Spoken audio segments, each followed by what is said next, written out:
हाँ जी, 11th class के बच्चों, मैंने आप लोगों को बोला था कि मैं आप लोगों को एक रिकॉर्डेड सेशन दूंगा जिसमें काउंटिंग इक्वेशन के जो क्वेश्चंस हैं उसका हम सॉल्यूशन डील करेंगे। तो ये जो सेशन आज मैंने आप लोगों के साथ रिकॉर्डेड लगाया है ये इसी चीज के लिए है। जो भी अकाउंटिंग इक्वेशन के क्वेश्चंस मैं आज आप लोगों के साथ डिस्कस करूंगा, उनमें कोई डाउट रह जाए तो आप लोग मेरे से लाइव क्लास में डिस्कस कर सकते हैं, बट मोर और less I will try to make sure to provide you with the solution in the best way possible, proper format, proper explanation of each and every concept इस video के अंदर हम करने की कोशिश करेंगे। तो आओ let's move to the computer screen. देखिए, ये हमारे सामने एक क्वेश्चन है बेटा, क्वेश्चन नंबर 9 है आपकी बुक का। इसको हम रीड करते हैं। देखो, first line of the question बिल्कुल भी मिस नहीं करती कभी भी किसी भी क्वेश्चन की। आइए देखिए, क्वेश्चन कहता है use accounting equation two show the effect of the following transactions of messrs royal traders. पहला पॉइंट कहता है started business with cash rupees 1,20,000, कि हमने बिजनेस शुरू किया कैश 1,20,000 रुपए से। देखो बेटा, इसको कैसे सॉल्व करना है मैं आपको एक पहले फॉर्मेट बना के समझाने की कोशिश करता हूँ, कुछ बेसिक बातें भी बताता हूँ। देखो, हमारे पास एक इक्वेशन है, बहुत ही छोटी सी लवली सी प्यारी सी इक्वेशन है। Assets is equal to liabilities plus capital. देखो मेरी बात समझना, ये इक्वेशन क्या कहने की कोशिश करती है कि बिजनेस के पास, देखो ध्यान रखो, हम अगर अकाउंटिंग करते हैं तो we do accounting every single day, each and every time from the point of view of business. हम ओनर के लिए अकाउंटिंग बिल्कुल भी नहीं करते, ओनर का पॉइंट ऑफ व्यू हम नहीं भाई बिजनेस में शो करते, हम बिजनेस के पॉइंट ऑफ व्यू से अकाउंट्स करते हैं। तो अगर बिजनेस के पास आज कोई भी एसेट्स हैं तो या तो वो पैसा उसके मालिक ने लगाया है बिजनेस के अंदर, नहीं तो बिजनेस के अंदर वो पैसा उधार से लगा हुआ है। मान के चलिए, आज अगर किसी के बिजनेस के अंदर स्टॉक है, फर्नीचर है, एक लैंड है, तो हो सकता है स्टॉक 40,000 रुपए का इसलिए है क्योंकि वो बिजनेसमैन ने लगाया, फर्नीचर हो सकता है 60,000 का इसलिए क्योंकि वो भी बिजनेसमैन ने लगाया। मगर अगर लैंड लगी हुई है, मान लीजिए of the value 20 lakh rupees, तो आप खुद भी समझदार हैं कि लैंड या बिल्डिंग या कार, हम ऐसी चीजें जब खरीदते हैं तो हम बैंक से लोन भी लेते हैं, तो ये एसेट बिजनेस में लगा तो हुआ है, मगर हो सकता है इस 20 लाख में से 5 लाख रुपए तो ओनर के लगे हैं, बाकी के 15 लाख का हमने लिया हो लोन, तो वो हमारी लायबिलिटी है, यानी कि देनदारी है। ठीक है, तो बिजनेस में भाई एसेट्स कौन कौन से लगे हुए हैं?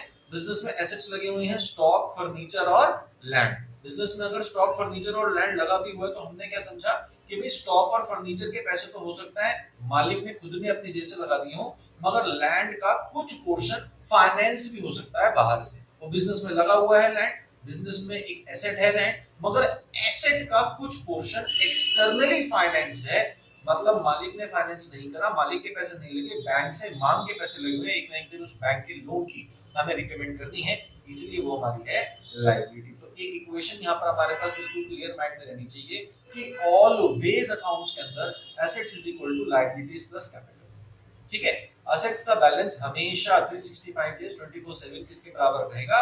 लायबिलिटीज प्लस कैपिटल के। इसी को हम अपने पास अकाउंटिंग इक्वेशन, ठीक है, इस इक्वेशन को यूज करते हुए जितनी भी ट्रांजैक्शंस हैं हमने यहाँ पे पुट करनी होगी।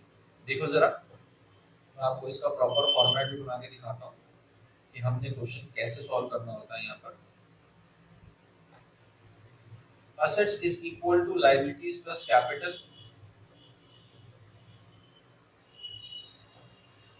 यहाँ पर हम लिखते हैं सीरियल नंबर, यहाँ पर हम लिखते हैं ट्रांजैक्शंस, मतलब किस ट्रांजैक्शन को मैं पोस्ट करने वाला हूँ, किसकी यहाँ पे रिकॉर्डिंग होने वाली है वो, और assets is equal to liabilities plus capital में वो जितने भी एसेट्स और लायबिलिटीज की इन्वॉल्वमेंट होगी हम यहाँ पर उसके अकाउंट्स खोलते चले जाएंगे।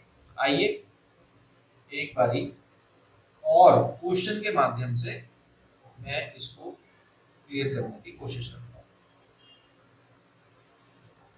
हूँ। बेटा, ये मेरे पास इक्वेशन है, assets is equal to liabilities plus capital। देखो क्वेश्चन नंबर 1, एंट्री नंबर 1 क्या कह रही है?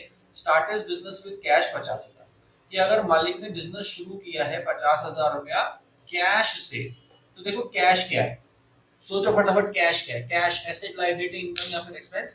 कैश एसेट है, तो हम एसेट के अंदर एक कॉलम खोल लेंगे कैश। क्लियर? बिजनेस शुरू हुआ, started business with cash, asset के अंदर एक कॉलम खुल गया कैश। ओके, अभी यहाँ कोई रिकॉर्डिंग नहीं करनी है, mark my words, I am repeating, अभी यहाँ पे रिकॉर्डिंग करना शुरू नहीं करनी है एंट्री की, अभी हम आंसर लिखना शुरू नहीं करेंगे, पहले हम पूरा क्वेश्चन पढ़ेंगे, जितनी भी इसमें एसेट्स की बातें होंगी वो सारे एसेट्स के कॉलम्स खोलेंगे, लायबिलिटीज के कॉलम खोलेंगे, उसके बाद रिकॉर्डिंग शुरू करेंगे।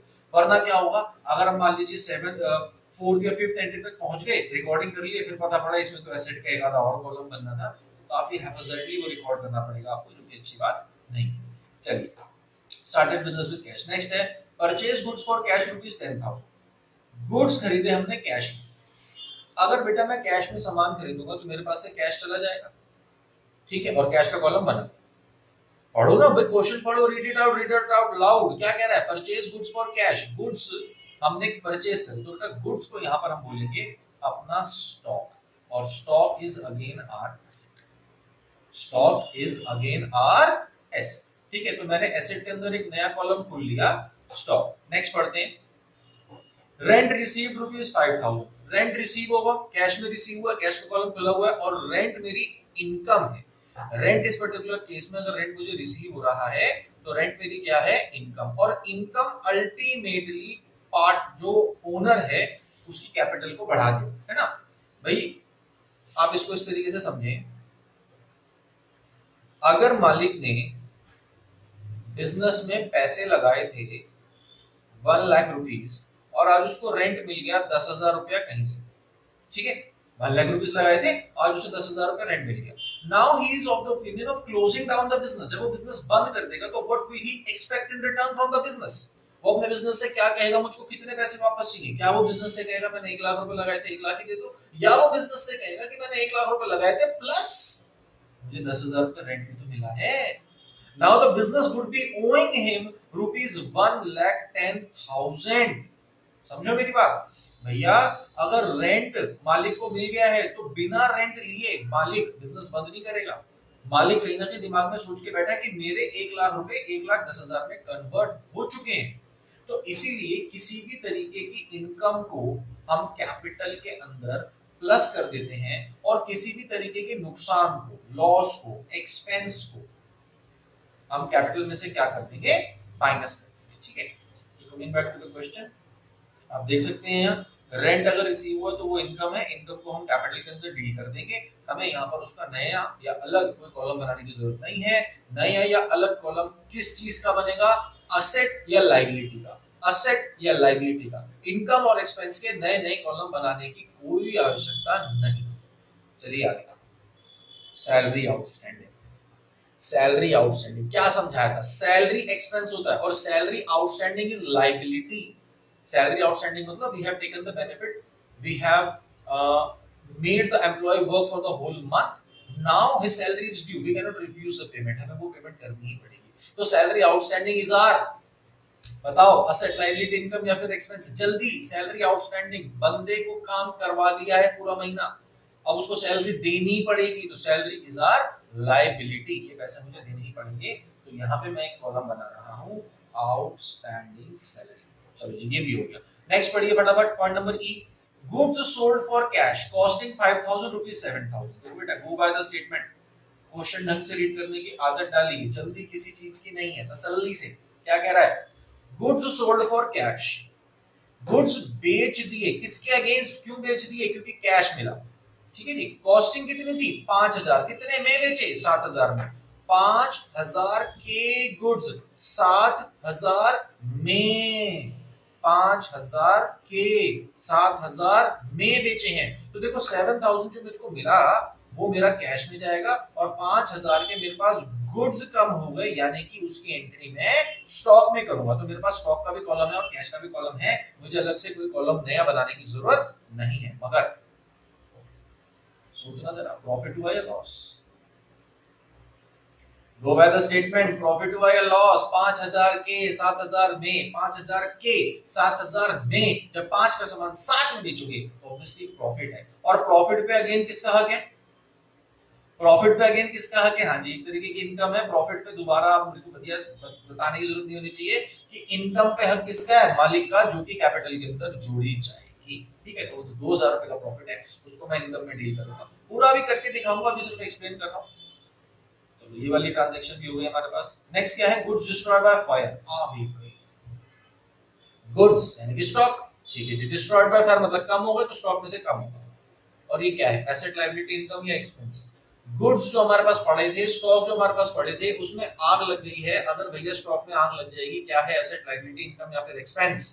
सोचो, सामान में आग लग गई, एसेट लायबिलिटी इनकम या फिर एक्सपेंस, एक्सपेंस, ठीक है। तो ये अगर नुकसान है तो इस नुकसान को भी हम कैपिटल में से माइनस करें। नाउ ये एक्सपेंस है, इसका कोई नया कॉलम खोलने की आवश्यकता नहीं है, गुड्स की ही एंट्री होगी। अब इन ट्रांजैक्शंस को मैं आपको यहां पोस्ट करके दिखाता हूं। Let us move to the first part.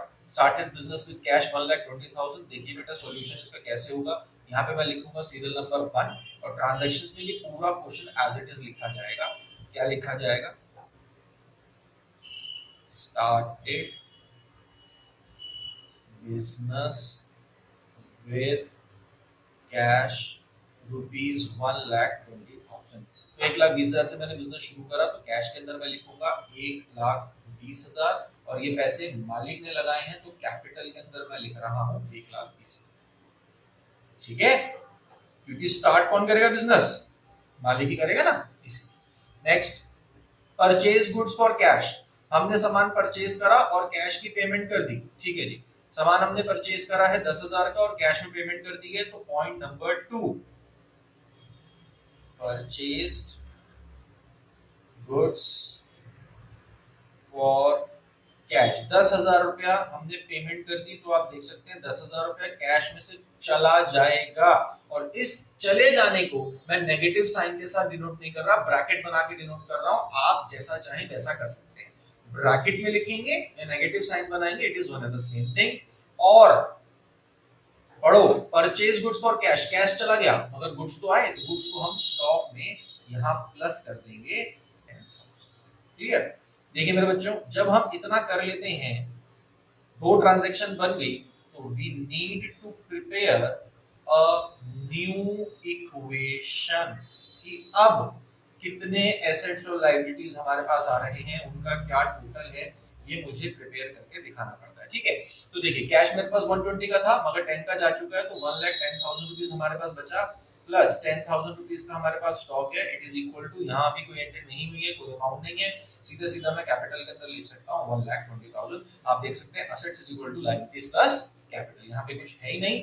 110 plus 10 is 120 और यहाँ पे भी टोटल हमारा 1,20,000 आ रहा है, ठीक है। Coming back to third point, rent received 5,000। Rent receive 5,000, rent मिल गया, कैसे मिला, कैसे मिला रेंट, गुड्स की फॉर्म में, मशीनरी की फॉर्म में नहीं, रेंट मिला होगा in the form of cash. तो जो कैश मिल गया उसकी वजह से कैश इंक्रीज हो जाएगा। Rent received ₹5,000। तो देखिए मैंने यहाँ पर 5,000 रुपीज कैश में बढ़ा दिए हैं और ये मालिक के लिए फायदा है, तो ये इससे कैपिटल भी बढ़ेगा, है ना। ये हमने बात करी थी कि ये फॉर्म ऑफ इनकम है और इनकम से हम कैपिटल को इंक्रीज करेंगे क्योंकि ये मालिक का हक है, ठीक है। फर्स्ट के बाद न्यू इक्वेशन नहीं बनती है, ये देखिए यहाँ पर इस पॉइंट पे मैंने न्यू इक्वेशन नहीं बनाई है, मैं आपको इसको दूसरे कलर से हाईलाइट करके बताता हूँ। ये देखिए यहाँ पर मैंने न्यू इक्वेशन नहीं बनाई है, बट यहाँ न्यू इक्वेशन बन रही है। तो फर्स्ट के बाद न्यू इक्वेशन नहीं बनती, बाकी हर एंट्री के बाद न्यू इक्वेशन बनेगी। तो अगेन यहाँ पर मैं लिखता हूँ न्यू इक्वेशन। अब देखते हैं 1,10,000 के अंदर 5 को प्लस करेंगे तो 1,15,000 plus 10,000 it is equal to, यहाँ पे भी कुछ है ही नहीं और इसका टोटल आ रहा है 1,25,000। क्लियर। कोई भी डाउट हो मेरे बच्चे, डरना नहीं है, पूछना जरूर है, ठीक है, शर्माना तो बिल्कुल भी नहीं है। चलिए नेक्स्ट पॉइंट क्या कह रहा है, पॉइंट नंबर 4। पॉइंट नंबर 4 कह रहा है सैलरी आउटस्टैंडिंग ₹2,000। सैलरी आउटस्टैंडिंग, देखो आउटस्टैंडिंग का ना थोड़ा सा मतलब समझो। देखो बेटा, शब्द आया कि जी सैलरी आउटस्टैंडिंग, देखते हैं सैलरी आउटस्टैंडिंग किसे बोलते हैं, जब मेरे पास कोई पेमेंट बकाया हो। सैलरी आउटस्टैंडिंग का मतलब होता है ड्यू बट नॉट पेड, कि जी सैलरी ड्यू हो गई मगर पे नहीं हुई, ड्यू हो गई मतलब बेनिफिट हैज बीन टेकन, मगर मैंने अभी तक पेमेंट नहीं करी, तो ये क्या है मेरे लिए, it is a form of liability. और सुन, लायबिलिटी में तो उसका कॉलम खुल गया, क्या लगता है, क्या मैंने कभी इसकी पेमेंट नहीं कर दी, आज नहीं करी पेमेंट, ये है नॉट पेड लिखा है साफ साफ, ये मेंशन्ड है, आज पेमेंट नहीं करी है, अगर आज नहीं तो कल पेमेंट तो करनी है, तो अगर आज नहीं तो कल मैंने पेमेंट करनी है, तो मालिक से तो पैसे लूंगा। सोचो सोचो, फिर से सैलरी आउटस्टैंडिंग, सैलरी खर्चा होता है, सैलरी आउटस्टैंडिंग मतलब मैंने बेनिफिट ले लिया है, यूटिलाइज कर लिया है, एक बंदे ने पूरे एक महीने की सर्विसेज मुझको दे दी है, मगर मैंने अभी तक उसको कोई भी पेमेंट नहीं करी, तो the salary is due but it has not been paid yet. If it is due, it is my liability, and if it will be paid in the future, it will be paid from the balance of the owner only, owner से ही पैसे लूंगा मैं, तो ये एक खर्चा है। और यहाँ पर हमने बात की भी थी कि अगर कोई भी एक्सपेंस होगा तो वो कैपिटल में से क्या होगा जी, माइनस होगा, कैपिटल में से क्या होगा, माइनस होगा। तो देखो सॉल्यूशन में हम इसको कैसे डील करेंगे, हम सॉल्यूशन में सैलरी आउटस्टैंडिंग 2000 रुपीस को ऐसे दिखाएंगे, point number 4, salary outstanding rupees 2000, हमारे पास लाइबिलिटी के अंदर आउटस्टैंडिंग सैलरी के कॉलम में लिखा जाएगा 2000, और ये खर्चा है which will be recovered one day from the owner only, 2000 rupees यहाँ मैं ब्रैकेट में लिख रहा हूँ, ठीक है। आप चाहें तो माइनस का साइन लिखें ना लिखें, as per your school and as per your requirements. चलिए, तो ये हमारे पास हो गया 2000 रुपए हमने लायबिलिटी में दिखाया, क्योंकि आज नहीं तो कल तो इसकी पेमेंट करनी ही करनी है, और 2000 रुपए मैंने मालिक की कैपिटल में से कम कर दिए हैं, क्योंकि ये एक ना एक दिन मालिक की ही देनदारी है। तो फिर से हम ये क्वेश्चन बना रहे हैं कि 1,15,000, यहाँ पे कोई चेंज नहीं है, plus 10,000 it is equal to 2000 plus 1,23,000, ठीक है। चलो जी, नेक्स्ट पॉइंट क्या कह रहा है, नेक्स्ट पॉइंट क्या कह रहा है, नेक्स्ट पॉइंट कह रहा है goods sold for cash costing 5,000 rupees 7,000, 7,000 रुपए में हमने बेचा 5,000 का सामान, तो यहाँ पे मैं लिख लेता हूं गुड्स सोल्ड, सामान हमने बेचा, ठीक है बेटा। सामान जो हमने बेचा है वो है जी 5,000 का 7,000 में, तो देखिए गुड्स सोल्ड, ये स्टॉक हमारे पास चल रहा है, minus 5,000 plus 7,000 and plus 2,000 rupees profit. जो प्रॉफिट हुआ वो मैंने मालिक को दिया है, जो स्टॉक हमारे पास से चला गया वो मैंने 5,000 माइनस कर दिया, और जो 7,000 रुपए मेरे पास आए वो मैंने कैश में जोड़ दिया। फिर से रिपीट कर रहा हूं, ध्यान से समझना, यहां पर 5,000 माइनस किया, क्यों, क्योंकि 5,000 रुपीज का सामान बिक गया है, it has been sold off, तो स्टॉक कम हो गया। यहाँ पे मैंने 7,000 रुपीज प्लस कर दिए, क्योंकि सामान बिका तो पैसे मिले ना भाई साहब, पैसे मिले तो कैश बढ़ गया, और प्रॉफिट में बिका है तो प्रॉफिट मैंने कैपिटल के अंदर जोड़ दिया, क्योंकि प्रॉफिट पे हक किसका है, सिर्फ मालिक का है, और मालिक को हम डिनोट करते हैं अपनी बुक्स में फ्रॉम द वर्ड कैपिटल, ठीक है। चलिए, अब इसके बाद हम निकालते हैं न्यू इक्वेशन। न्यू इक्वेशन जब हम निकालेंगे तो this would be 1,22,000 plus 5,000, it is equal to 2,000 plus 1,25,000। Clear, आप देख सकते हैं हमारे पास assets is equal to liabilities plus capital आ रहा है, 122 plus 5 is 127 and 2 plus 125 is again 127। यहाँ तक का हमारा सॉल्यूशन बिल्कुल ठीक है। Coming to the last part, last part क्या कहता है जी, गुड्स डिस्ट्रॉयड बाय फायर, आग लग गई है 500 रुपए के गुड्स में, तो बेटा जब गुड्स में आग लग जाएगी तो ये हमारे पास नुकसान है, तो देखिए यहाँ हम लिखते हैं point number 6, goods lost by fire, 500 rupees के स्टॉक में आग लग गई है और ये 500 रुपए मालिक का नुकसान है, क्योंकि आज नहीं कल the owner will suffer it, है ना, ओनर नहीं ये भुगते हैं भाई साहब पैसे, बिजनेस की तो रियलिटी में कोई एग्जिस्टेंस ही नहीं होती, ठीक है ना, ठीक है।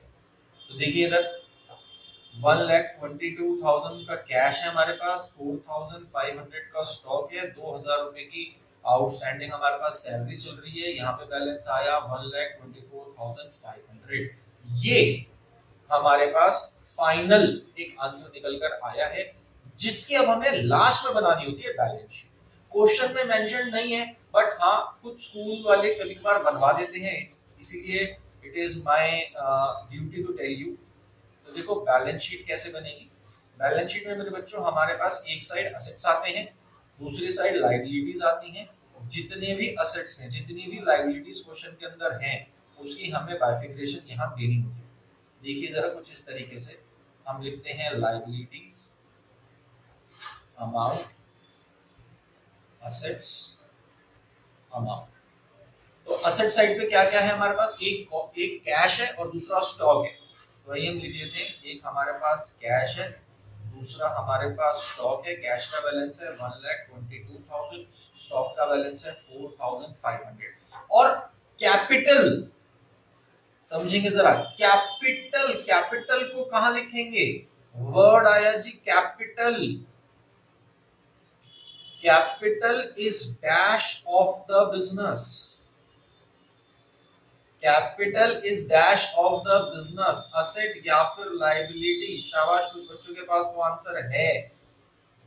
Capital is dash of the business, asset या फिर liability. The right answer is liability. Capital is liability of the business. आज नहीं तो कल तो हमने ये पैसा वापस करना है। अच्छा ये कौन सा कांसेप्ट था, क्लास में हमने कवर करा है।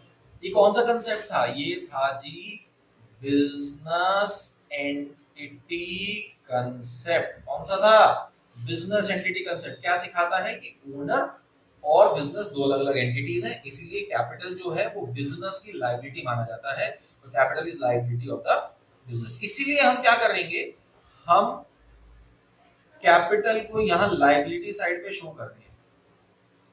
हम कैपिटल को यहाँ लायबिलिटी साइड पे शो कर रहे हैं। कितनी कैपिटल आई है हमारे पास, 1,24,500। और एक लायबिलिटी और थी हमारे पास, outstanding salary.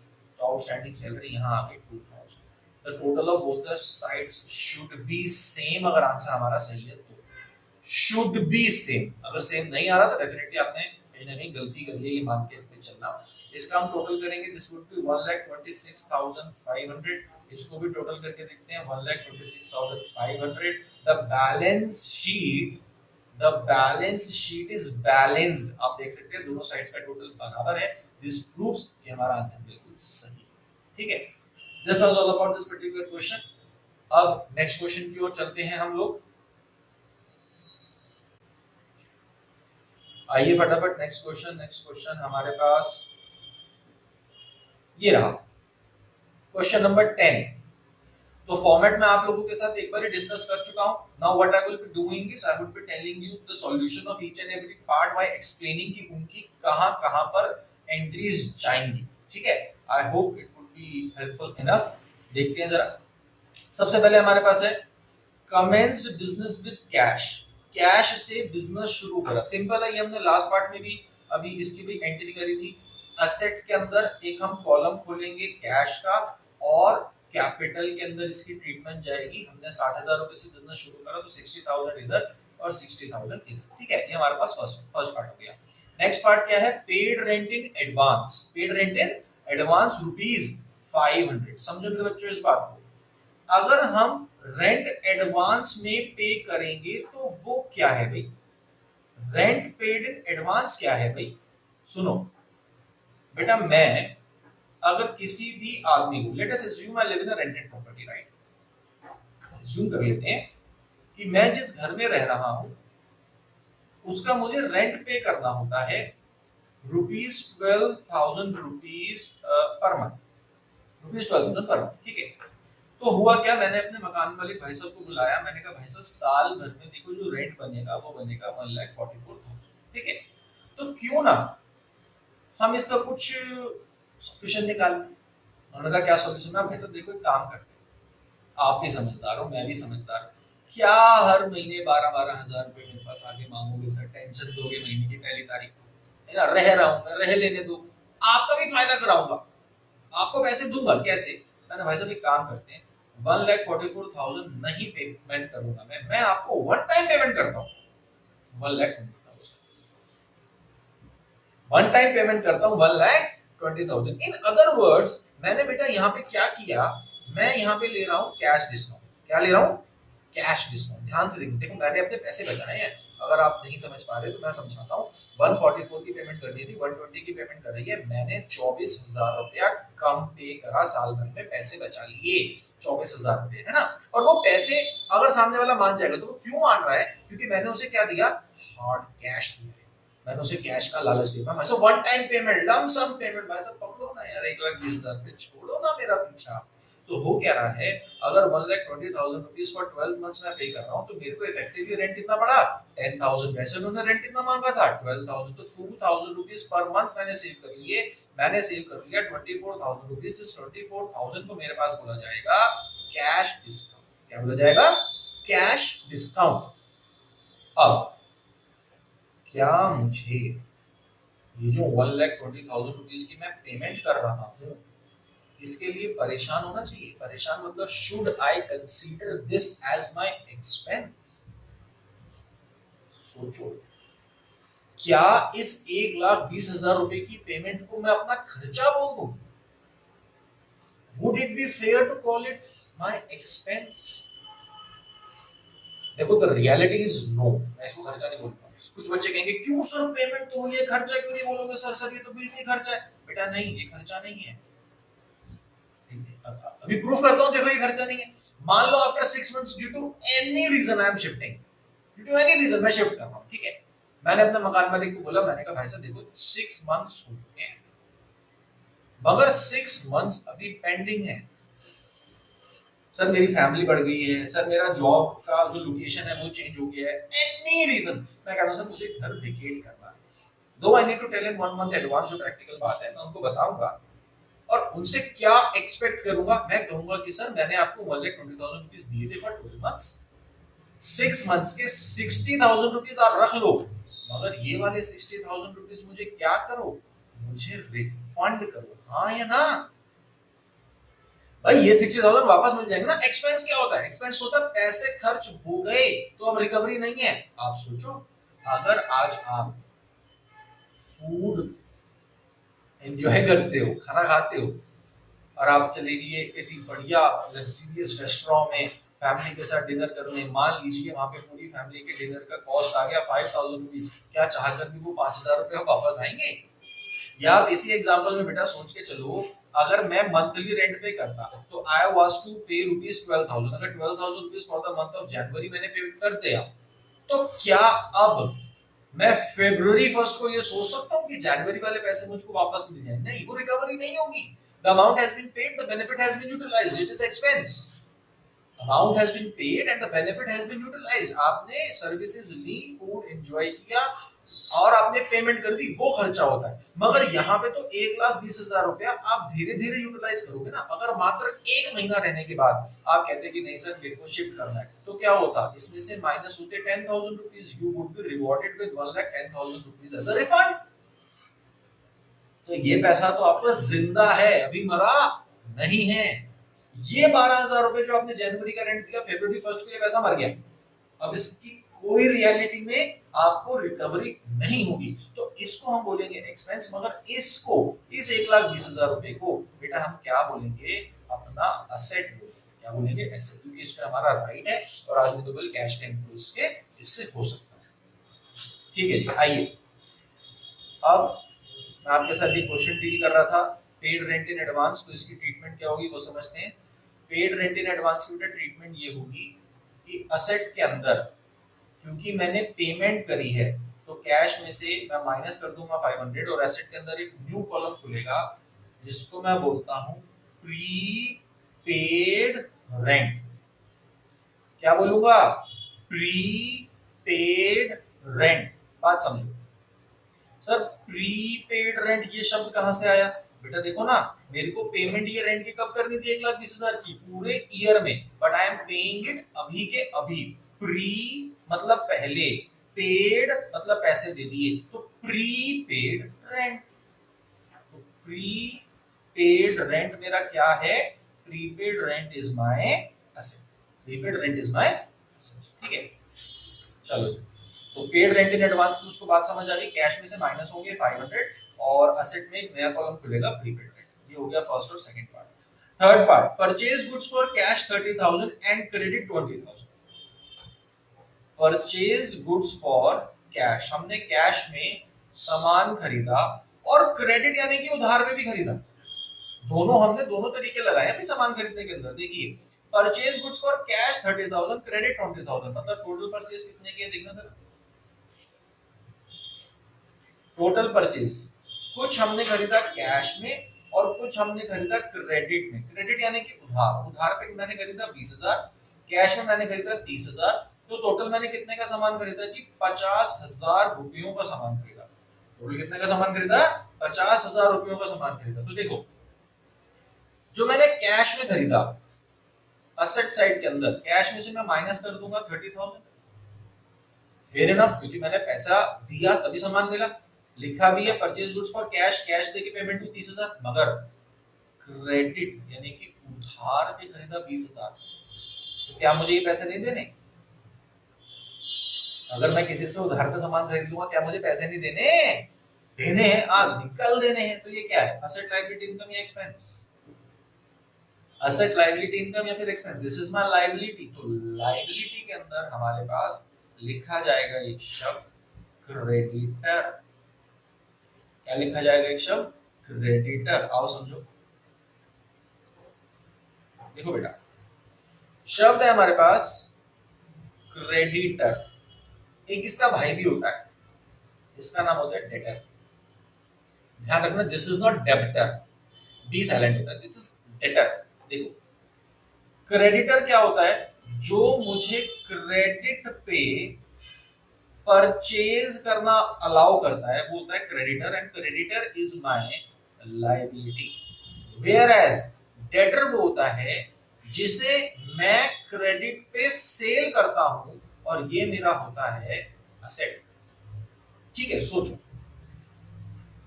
Think for a while that you are about to go shopping with your mum, और आपने क्या करना है? आपने मम्मी के लिए एक सूट परचेज करना है। ठीक है, मम्मा का बर्थडे आ रहा है, mama is of the opinion I want to wear a new brand new suit, तो वो परचेज करने जा रहे हैं। तो एक शॉप होगी, एक प्लेस होगा जहां पर आप जाके शॉपिंग करते होगे, लेट अस से कृष्णा नगर या चांदनी चौक या करोल बाग, व्हाटसएवर। ठीक है, अब आप अगर चले गए हो शॉपिंग करने जहां पर आप रेगुलरली विजिट करते हो, एंड योर मम वाज ऑफ द ओपिनियन कि उनका बर्थडे है तो she would be buying a suit worth ₹2000। ठीक है, बट हुआ क्या, दुकान पे जाते टाइम भाई साहब अब उनको जो सूट पसंद आया वो 3600 का पसंद आया। ठीक है, अब she is short of cash. दुकानदार मीठी मीठी बातें बेटा भी करना शुरू कर देता है। याद करो दुकानदार कैसी बातें बोलता है। दुकानदार बोलता है, अरे भाभी जी पैसे की क्या बात करती, आप सूट ले जाओ, आते रहेंगे पैसे, आप सूट ले जाओ, मैं भाई साहब से एडजस्टमेंट कर लूंगा, आप इसे घर ले जाओ, पहनो, भाई साहब को दिखाना, अच्छा लगे नहीं अच्छा लगे रखना, नहीं अच्छा लगे वापस कर देना। कंपटीशन है ना बेटा, बात तो ऐसी करनी पड़ेगी मीठी मीठी। तो भैया डेटर वो आदमी है जिसको हम उधार पे सामान बेचते हैं, क्यों? क्योंकि वो बार बार हमारे ही दुकान पर आता है। वो डॉग आदमी है, वफादार आदमी है, वो किसी और दुकान पर नहीं चढ़ता। बेटा आपसे मीठी मीठी बातें वही दुकानदार करेगा जिसकी शॉप पर आप बार बार लगातार हर सीजन पहुंच जाओगे, है ना? भाई आज आप किसी भी दुकान पे चले जाओगे, वो थोड़ी आपसे मीठी मीठी बातें करेगा, वो थोड़ी कहेगा कि हाँ जी आ जाएंगे पैसे। कौन कहेगा आ जाएंगे पैसे बाद में? जो आपको जानता है, जो आपको विश्वास करता है, जिसके लिए आप डी से लेटर और डी से डॉग प्रवृत्ति के हो, वफादार हो, उसकी दुकान पर आ जाएंगे। ठीक है, तो ये याद करने का यहाँ पे तरीका होता है। और क्रेडिटर को कैसे याद किया जाएगा भाई? क्रेडिटर को याद किया जाएगा फ्रॉम द वर्ड परचेज। देखो परचेज में भी सी आ रहा है और क्रेडिटर में भी क्या आ रहा है? सी। परचेज में भी सी और क्रेडिटर में भी सी। तो क्रेडिटर वो जिससे क्रेडिट परचेज हमने की है, ये हमारी लायबिलिटी है। डेटर वो जिसे क्रेडिट सेल हमने करी है, ये हमारा असेट। ठीक है, coming to the solution, purchase goods for cash and on credit 20,000। यहाँ पर हम बात कर रहे थे टोटल परचेज 50,000 की हुई है, तो ठीक है जी, कैश में से 30,000 माइनस हो गया, हम स्टॉक के अंदर बढ़ा देंगे 50,000। अगेन ये दोनों ट्रीटमेंट हमारे पास असेट साइड पर हो रही है, मगर हम अब लायबिलिटी साइड पे जो क्रेडिटर लिख रहे हैं कितने से लिखेंगे? 20,000 से, कि 20,000 की हमारी देनदारी है इन द फॉर्म ऑफ क्रेडिटर। ठीक है, देखो एक काम करता हूं, मैं ये थर्ड पार्ट ना आपको यहाँ पे एक बार लिख के भी एक्सप्लेन कर देता हूँ, क्योंकि ये थोड़ा सा अलग पार्ट आया है। एसेट्स के अंदर कॉलम है हमारे पास कैश, स्टॉक, और यहाँ एक कॉलम खोलना है हमने भी क्रेडिटर। हम कैसे एंट्री कर रहे हैं बेटा, ध्यान दीजिए। हम कह रहे हैं कैश में से माइनस होंगे 30,000 रुपीज, स्टॉक में प्लस होंगे 50,000 रुपीज, और क्रेडिटर में प्लस होंगे 20,000 रुपीज। रीजन फिर से मैं एक्सप्लेन कर देता हूँ।